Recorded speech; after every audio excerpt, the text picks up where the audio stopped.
Hey Bookworms, welcome back to the channel and welcome if you're new. I'm Sam and today are we going to be... Hey Bookworms, welcome back to the channel and welcome if you're new. I'm Sam and today we're going to be talking about all the books I want to read this summer with summer vibes.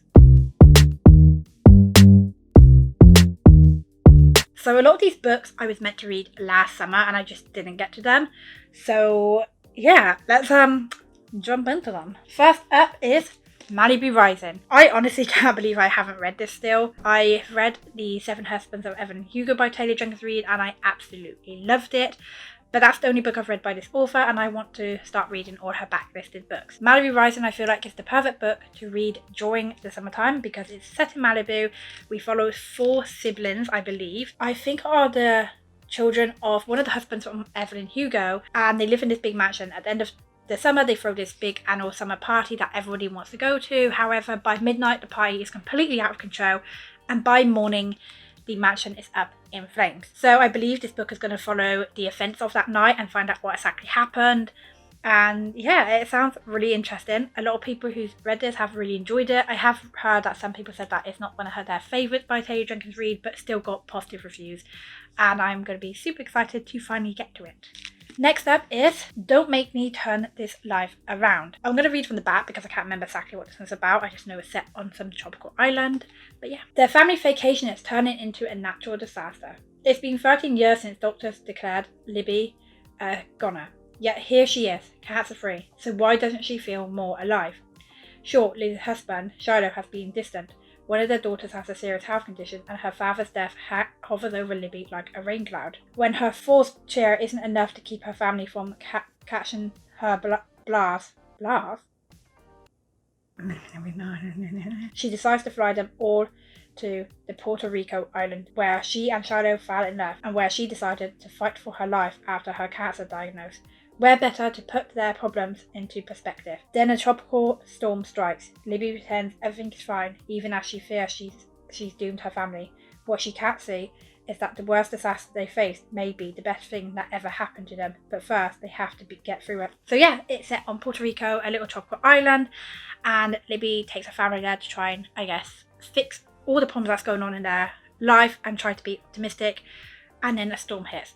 I love a good storm sort of island isolated vibe. I just think it's awesome. And you know, we get storms when it's sunny, we get thunderstorms which we don't like.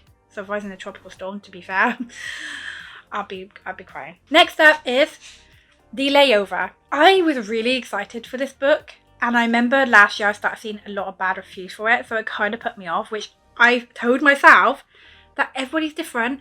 And just because other people don't like this doesn't mean I will, because there are so many books that people didn't love that I ended up loving. So yeah, this is a book where we follow a character, I believe, called Ava. She's going to be hanging up her wings. She's an aerostess and it's her last flight.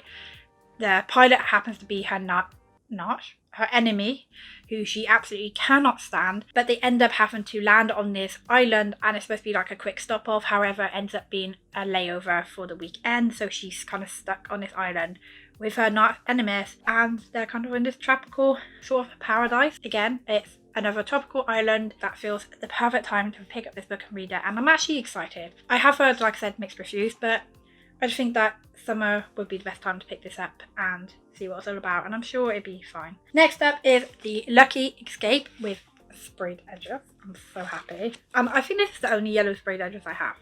They need to make more. I believe that this follows a character whose wedding gets cancelled and she ends up going on the honeymoon on her own and she meets someone. It says, one cancelled wedding. When the day finally comes for Annie to marry Alexandra, the last thing she expects is to be left standing at the altar. She was so sure he was Mr. Right. Now she has no idea how she could have got it so wrong. One unexpected encounter. After a chance meeting with Patrick, an old friend who reminds her of who she used to be, Annie takes a vow of her own. She'll say yes to every opportunity that comes her way from now on. One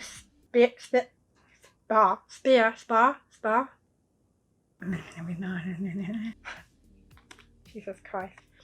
One spare ticket for the honeymoon. Why was that so difficult? Literally gotta just leave this video and go because apparently we'll try that again. Could a spontaneous trip with Patrick be the way to mend Annie's heart? She's about to find out as she embarks on her honeymoon with a man who's not her husband. Honestly, this one sounds so good. Like, I'm really excited for. Oh my god, these other pages though. Don't that just make you feel like summary? Like, oh my god. So yeah, I'm really excited for this one. I think I might try to get to this one next month if I can for June. We'll see, because I have a fun little TBR thing coming up for June. So yeah. Then we have The Good Girl Complex. I picked this one up at random because I saw it all over Bookstagram and I had no idea what it's about. And then it had sprayed edges and I was like, wow. If you've got some sprayed edges.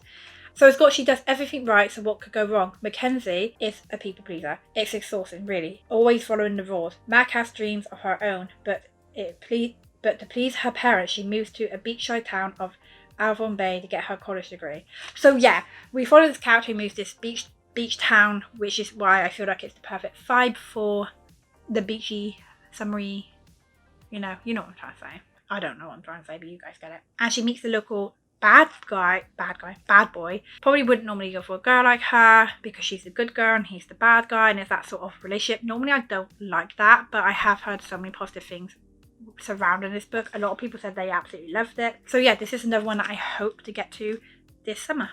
Next up is You and Me on Vacation. This is my second chance for this author. I read Beach Read. Well, I mean, I got halfway through Beach Read and DNF'd it. I found it really boring and did not enjoy it. So I'm kind of nervous to go into this one just because I'm worried that I won't like this one. And if I end up not liking this one, then I'm not going to be buying any more from this author. If I do, then I think I'll buy her new book, which is called Book Lovers. So this is also known as People We Meet on Vacation. I actually prefer the other cover, but people do say this title fits the book better. We follow two characters called Poppy and Alex who go on vacation together.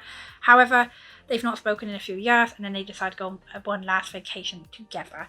And honestly, I've heard a lot of more positive things for this one. I know Gabby Reese did not enjoy Beach Read, but she did enjoy this one. So it kind of gives me a bit more hope that I will love this one.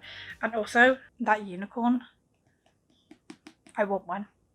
When I go on a beach holiday one day when I've lost more weight, I'm getting one of these, what are they called, unicorn floats, because I love unicorns. So that was just going off topic though, wasn't it? But yeah, another one that I need to read. I'm just nervous. The final book on here, Nesse Poi, so to some people wouldn't be like summary 5, but it had Suitcases on it, okay? And when I see Suitcases, I naturally think summer and vacation, and that is Just Haven't Met You Yet. Also, it has an airplane on there, so yeah. Also, I keep saying also, I haven't actually read the other book by this author, what's it called, This Time Next Year, because I'm trying to keep that book for December, for the New Year's time to read it. However, I don't think I'm going to be putting it off much longer because I kind of really want to read it. So in this book, we follow two characters who end up getting each other's suitcases, and when our main character, Laura, opens up the suitcase, she starts to go through all the belongings, starts to realise that this guy might just be her soulmate because they have so much in common. So she decides that she's going to track this guy down and return his stuff to him and meet him. It sounds like it's going to be a really fun read, and I feel like rom-coms and romance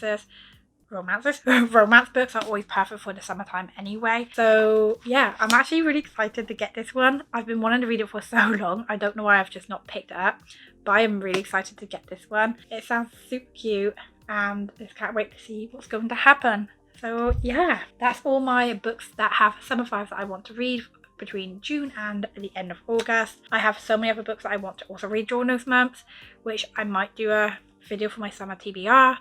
I also have a video coming up where I'm going to be doing summer recommendations of books I've read, because I want to, give some recommendations on some good books for summertime. But yeah, that's all the summer 5 books that I want to read this summer. If any of these you've read or you want to read them, let me know below. If you enjoyed this video, hit that like button, and until next time.